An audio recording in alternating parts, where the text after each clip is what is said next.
Soy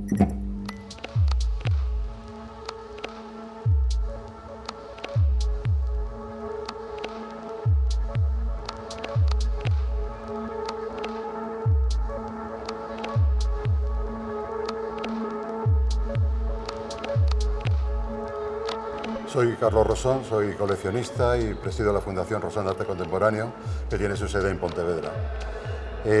Nuestra colección la comenzamos en el año 1993. Hasta ese momento lo que habíamos hecho era comprar una serie de obras de arte que nos interesaban, pero realmente siempre digo que una cosa es comprar cuadros y otra cosa es coleccionar arte, ¿no? Un poco el motivo del inicio de nuestra colección fue una exposición que se celebró en Pontevedra de la colección Arte Contemporáneo, una colección que ahora está depositada en el Patio Herreriano de Valladolid, y ese fue un poco como el inicio de lo que nos dimos cuenta que nosotros queríamos hacer, ¿no? Queríamos hacer una colección que tuviera una estructura, que tuviera un comienzo y que contase una historia, ¿no? Y bueno, desde ese momento empezamos a coleccionar un poco lo que era más próximo para nosotros, que era el arte contemporáneo español y básicamente en dos soportes, que era pintura y escultura. En el año 98 yo entré en el patronato del Centro Galego de Arte Contemporánea y con ese motivo pues empiezo a viajar, a ver ferias, a ir a bienales y un poco me doy cuenta que no tiene mucho sentido que una colección esté limitada a un ámbito geográfico determinado como puede ser el ámbito español. A partir de ese momento la colección se hace internacional, empezamos a crecer en ese sentido, incorporando ya obras de artistas internacionales y al mismo tiempo empezamos a incorporar también obras en otros soportes distintos a los que inicialmente habíamos concebido la colección. Empezamos a comprar fotografía, empezamos a incorporar instalaciones a la colección, pero llega un momento, por lo menos en nuestro caso, en que está muy bien comprar obras y coleccionar, pero nos faltaba algo importante que era el contacto con el artista. Un poco convivir con el artista, aprender de él, ver a través de sus ojos. Entonces en el año 2007 nos planteamos crear una fundación que tenía un doble objetivo. El primero era el poder tener una relación más intensa con los artistas, poder ayudarles en la producción de las obras de arte, poder convivir con ellos y para ello creamos un programa de residencias de artistas que venimos desarrollando desde ese año. Todos los años invitamos a un artista de fuera de nuestro ámbito geográfico a residir en Galicia, a hacer un proyecto específico para nuestra fundación y eso es un poco el principal objetivo con el que hemos creado la fundación. El segundo objetivo es hacer visible la colección. Nosotros consideramos que una colección no es patrimonio exclusivo de quien la posee, el arte es patrimonio de todos y nuestra obligación como coleccionistas es dar a conocer nuestra colección, hacerla visible y compartirla con una serie de gente. Y a partir de ahí también desarrollamos otro programa de exposiciones que creo que también es importante, ¿no? Que es el apoyo a jóvenes creadores, a artistas con un perfil, con una media de edad pues, sobre los 20 y tantos, 30 años, que les damos la oportunidad a muchos de ellos de hacer su primera exposición. Y esos son los tres objetivos que nos estamos marcando en nuestra fundación. Bueno, es complicado para un coleccionista seleccionar 7 obras de su colección. La verdad es que todas las piezas que tenemos en la colección, casi todas tienen una historia, tienen algo que contar, ¿no? Y hacer una selección de 7 obras siempre es un poco difícil. Pero yo he planteado una selección de estas 7 obras un poco en función de los temas que dentro de nuestra colección nos parecen más interesantes. La primera obra que he seleccionado es una obra de Josiah McKellin, un artista norteamericano, que juega un poco con el diseño y con el arte. Es una pieza que parte de un diseño de un contenedor muy a lo McIntosh, muy del diseño de los años 20 y sobre el que incorpora una serie de piezas de cristal, son piezas de cristal de Murano realizadas por él mismo, diseñadas por él mismo, todas en color blanco y bueno, creo que es una de las piezas con las que más satisfecho estoy de la colección. La segunda pieza que he elegido es una lámpara de Olafur Eliasson.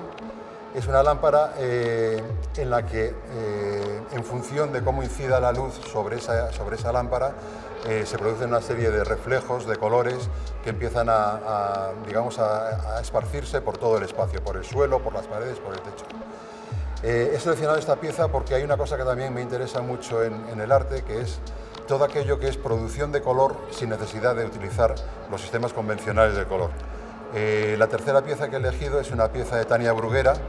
Tania Bruguera fue una artista que nosotros invitamos a una de las residencias de la Fundación y desarrolló un proyecto para nosotros en el que, basándose en una serie de noticias que habían aparecido en la prensa en el último año, ella creaba para cada una de esas noticias creaba una performance.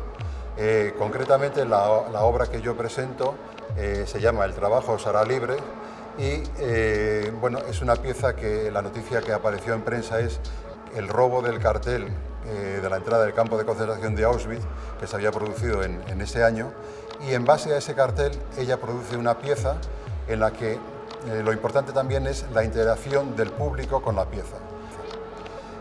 Otra pieza que he elegido, que habla también del espacio interior, que es otro tema que también aparece mucho en nuestra colección, es una pieza de Rochelle Costin, en la que aparece, es un díptico, es una fotografía, son dos fotografías en la que aparece el espacio interior de su vivienda.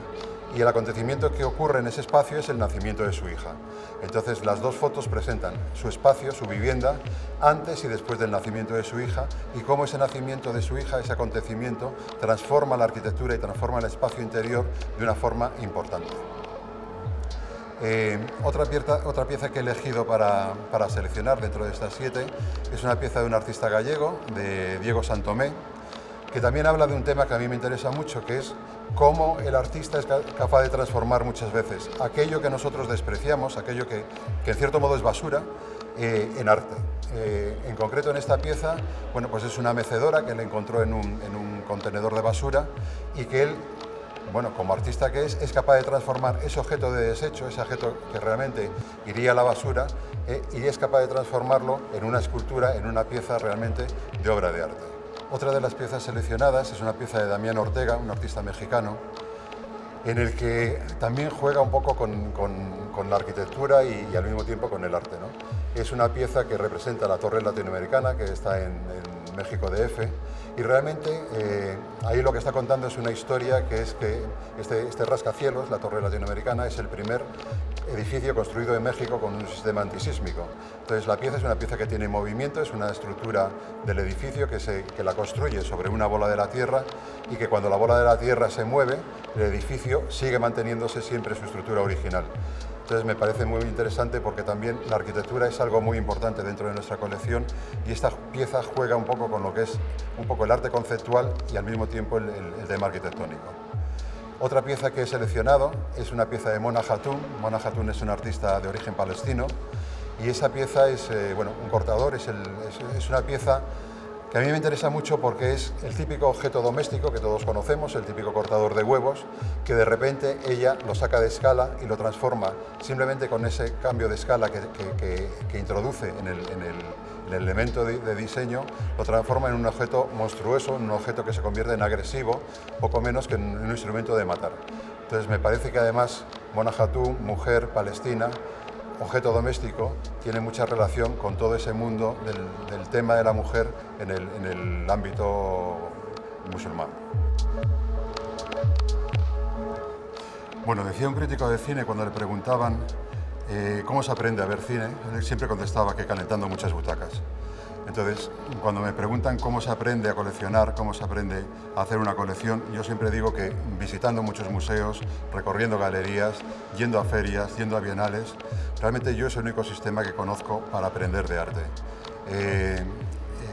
Construir una colección no es algo sencillo, es algo complejo, pero creo que la primera cuestión fundamental para poder construir una colección es ver muchísimo.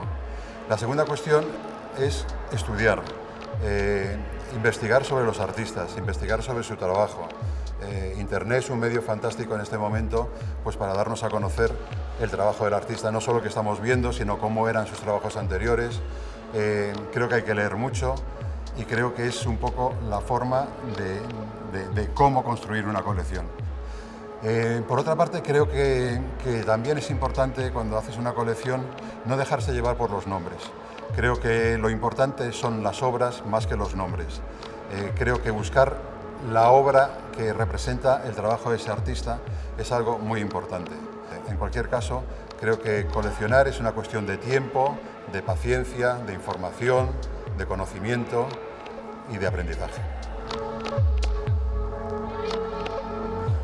Bueno, nosotros que llevamos 22 años de colección, creo que han sido pocos los años en los que no hemos venido a Arco, ¿no? Creo que prácticamente todos los coleccionistas españoles hemos pasado por Arco. Arco ha sido siempre nuestro referente, en muchos casos ha sido el inicio de muchas colecciones. Creo que visitar Arco es algo fundamental para alguien que quiera moverse en el mundo del arte contemporáneo, y creo que esta edición es una buena edición para intentar conseguir que cada vez seamos más los coleccionistas, cada vez seamos más la gente que apueste y que apoye el arte. Hay que pensar que el arte fundamentalmente es cultura y que a través de los tiempos un poco lo que nos queda de la historia de la humanidad es su cultura. Hay cosas que pasan, pero el arte permanece. Quiero invitaros a todos a venir a esta nueva edición de Arco, porque realmente todos sois importantes para esta feria. Os espero el próximo mes de febrero en Arco 2016.